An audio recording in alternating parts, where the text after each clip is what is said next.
Sucker Bait.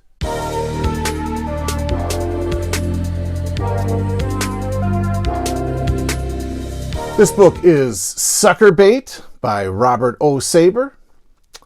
It was published in 1955 by Graphic Books, as you can see right here. Graphic, as maybe you readers know, did mostly westerns and mysteries. No sci-fi, no fantasy. I kind of respect that restraint. Graphic made smaller books. They used this kind of size as, say, the same as these Aces that I used to read when I was Burroughs fanatic.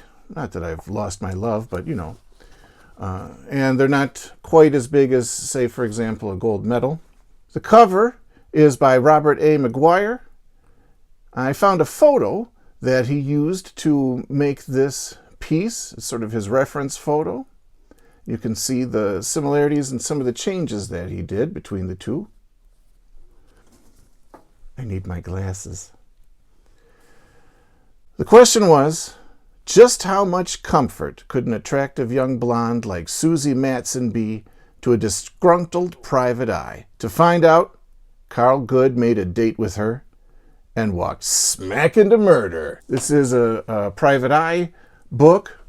Carl Good is the name of our hero. A little bit on the nose, maybe. Later in the series, he has the name of Carl Guard, which your mileage may vary on which is the better name for a hero. Carl is a bit of a dreamer. The first part of the book, the first page of the book, is a little fantasy that he has of some beautiful woman coming and flirting with him. It all ends up being a dream, and his luck with the ladies is never quite as good as his imagination, although he kind of knows it. He's a short guy, maybe a little stocky, around the age of 40. He's not the typical dashing hero. He's a bit of a loser, but, you know, you can't help but root for the guy. He gets asked by an old lady to help find her daughter, and that leads him down a rabbit hole into all sorts of corruption and death and a mess of women that will mess with him. So I actually found the book really funny. It was just really fun to read. I enjoyed it thoroughly. I am pro Sucker Bait. The tone is amusing. The mystery is a little convoluted, but it all sorts out at the end. Many books by Robert Saber are known for their sort of ridiculous metaphors, and we'll read a couple in a bit. And some people don't like it, but man, I just loved that stuff. It was just so ridiculous and over the top, probably tongue-in-cheek on the part of the author, but it just helped it be fun. I enjoyed it. Let's read an excerpt, shall we? Her eyes changed subtly, softening and opening wide like bedroom windows. Hey, you must be the joker who was dating Susie. There was an odd note in her voice, very like amusement, but perhaps it was only the happy lubrication of the alcohol in her system. You don't look much like a private dick. I grinned. Is that good or bad? Good, she giggled. Hey, I made a joke. Good. Get it? Very funny. You're cute. You know, I thought you were a delivery boy.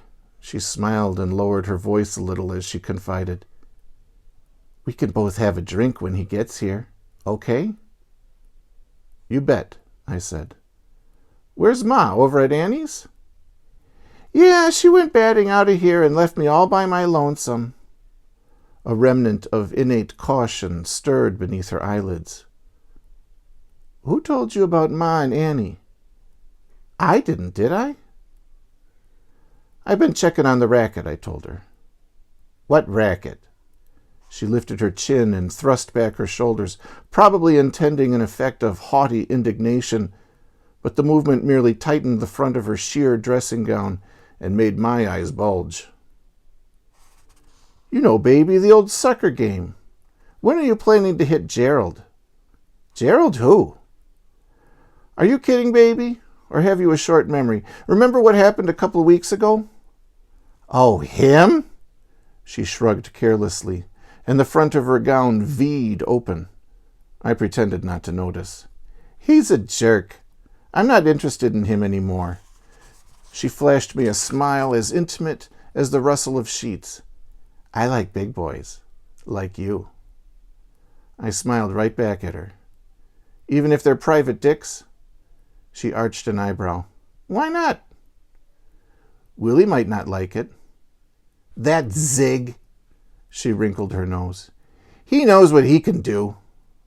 As though mention of Willie had left a bad taste in her mouth, she puckered her red lips, frowned prettily, and sat up.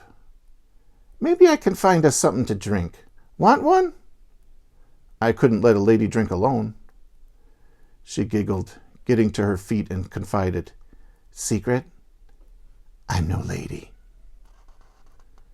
She left the room quickly, the skirt of the satin gown whispering a hasty goodbye, and I heard her stumbling along the corridor toward the kitchen. I listened intently, but I didn't hear a light switch click, nor did I hear any cabinets opening and closing. I stared at a framed print on the wall above the flat couch and thought about the gun under the old lady's pillow. Maybe Rita knew about it. Maybe she didn't. She knew about it. When I turned my head, she was standing in the doorway, clutching the gun tightly against her side like cowboys do in Western movies. Okay, Mr. Smart Guy, she said, moving toward me without a trace of alcoholic haze. Sit real still like a good boy. Suckerbait. One thing that I think is really fun about Suckerbait is that in the back they have a glossary of slang terms that were used in the book.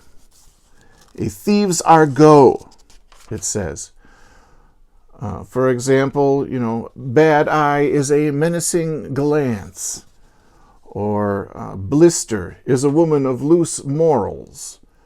A cab joint is a gambling den, or a brothel, or other illegal establishment which depends upon a taxi cab driver to bring people to the establishment. In that excerpt, we heard the term zig. That zig, which is a person, a criminal who travels constantly in search of likely jobs. So if you like old slang, and I know I do, that's a fun little addendum to the back of the book, a couple pages of old 1955 criminal slang. Thanks, Suckerbait. Robert O. Saber is the author of this book, and if you look him up, you will find very little about the man. That's because Robert O. Saber is actually a pseudonym, a nom de plume.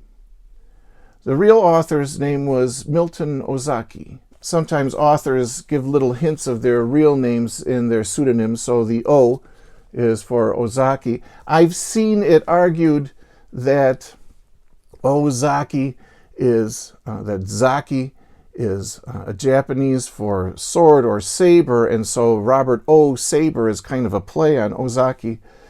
But I've tried to do some research to see if that's actually true, and came up with nothing. So maybe O. Saber is a play on Ozaki, or maybe that was just the internet's idea. I have a couple of other Ozaki books. None of them are the O. Saber style. I have Inquest, which is a gold medal, and another graphic, Dress to Kill. I haven't read them yet, but I am looking forward to finally cracking them open and diving in. So who was this Milton Ozaki? Milton Kiyoshi Ozaki was born in Racine, Wisconsin in 1913. His father, Jingaro, who went by the name of Frank, was Japanese, and his mother, Augusta, was American. Frank and Augusta were married in Chicago, but moved to Kenosha, Wisconsin, where they ran a restaurant called the Kobe. Sometime during his childhood, Ozaki lost a leg while playing on Racine area train tracks. This was as a train was approaching, a game that seems to have been thankfully abandoned by today's bored youth. Having only one leg prevented him from getting conscripted in the military during World War II, but it certainly did not stop him from doing a whole mess of other things. Ozaki's first claim to fame was becoming Kenosha's champion marbles player. Folks apparently laughed at his one-leg stance, but he beat every other player in town in 1927. He went to Milwaukee for the state tournament there, but was eliminated in the first round. In his high school days, he was involved with writing and speech giving, and won some recognition for that. It seems he was already a bit of a charmer. He attended college in Ripon, Wisconsin. Ozaki turned to writing novels in the 1940s and had his first book, The Cuckoo Clock, published in 1946. This was entirely by accident. Ozaki had sent his manuscript to Ziff Davis editor Howard Brown, and Brown thought the story was too long for the pulps, but he sent it to the book division to be read and evaluated, and some editor there thought the delivery was an endorsement, and the book was bought and published without anyone ever reading it. The Cuckoo Clock was published under Ozaki's real name, but he soon started using the pseudonym Robert O. Saber on many of his books. The U.S. had just finished World War II, and anti-Japanese sentiments were still common, so Saber was a more palatable name for prejudiced readers. Half of Ozaki's 26 novels were published under the Saber pseudonym. Ozaki's and Saber's style changed over his writing career. He started with an over-the-top voice. It was almost tongue-in-cheek, but developed a more serious tone and less convoluted plots. Many of the books take place in the fictional town of Stillwater, Wisconsin, which is essentially a renamed Kenosha. Some Kenoshans took issue with that when Stillwater-based titles like City of Sin showed up in the shops. Like most writers, Ozaki had a life outside of wordsmithing. He married a woman named Dolores, and they ran the hair salon Monsieur Meton in Chicago. Some of his first novel, The Cuckoo Clock, takes place in a similar hair salon. Later, the couple moved back to beautiful Kenosha, where Ozaki wrote novels while Dolores ran a theater. They also were champion bridge players and wrote a book about the card game. At one point in time, Ozaki claimed that most of his income came from playing professional bridge. Speaking of games, Ozaki also invented a game called Murder Dice. It's essentially Yahtzee in a courtroom skin. You can see on the packaging that Murder Dice is by Saber Enterprises. Ozaki's nom de plume strikes again. Ozaki also wrote a newsletter about stamp collecting and a book titled How to Play the Stamp Market. This get-rich-quick type of book would predict the path that Ozaki would later take. The further he got from writing novels, the shadier his businesses got. In the 1960s, the Ozakis moved out west. By the 70s, Ozaki had stopped writing novels and was now writing fake diplomas from the Society of Academic Recognition and Jackson State University. These fake schools were founded under, quote, the Church of Universal Education. In order to get a diploma, you had to make a donation, usually between $50 and $175, and these were signed by Maurice Stewart, Ph.D., which was just the newest of Ozaki's pseudonyms. Course offerings included The Bowl of Heaven and Vibrations from Above. You just had to check the box on the application and increase the donation to gain the credits for taking the classes.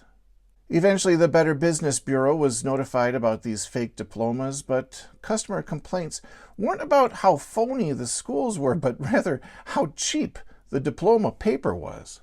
He tried the scam again, this time as president of Colorado State Christian College. Ozaki would send invitations to folks, recognizing recent accomplishments as being worthy of an honorary diploma from the college. For a paltry donation of $100, all to go to the school's, quote, expansion fund, one could get an honorary Ph.D. Ozaki's wife and daughter were considered additional faculty and staff. And before he was told by Colorado authorities to cease and desist, he had acquired more than $70,000 in donations. At the same time, he was running a different mail-order school that taught extrasensory perception and hypnotism. Alas, the scamming/educating eventually came to an end when Ozaki passed away in Reno, Nevada at the age of 76 in 1989. His daughter, Gayla, reworked his first novel, The Cuckoo Clock, into her own murder mystery, Ticked Off. Apples don't fall far from trees, I guess. One interviewer once asked Ozaki if his mystery novels were akin to Agatha Christie's books. No, he said, Agatha Christie's characters would probably be considered more sexy. I really wonder why the man stopped writing. He wrote 24 books and then just stopped. And then went on to do these other slightly questionable activities in order to get some money. I don't know if he ran out of ideas or if, his agent didn't want him anymore, or he saw a changing publishing landscape of what kinds of things were popular and that the stuff that he was writing maybe wasn't fitting the mood of the zeitgeist anymore. I don't know. I think it's a pity because he really had a very amusing voice, at least in these early books. And they're a lot of fun to read. So, have you read any Ozaki? Do you have a favorite book by him? Do you have a recommendation for other people who might want to go down the sucker bait path and explore this author? Leave a comment down below. Love to hear from you. And we'll see you next time.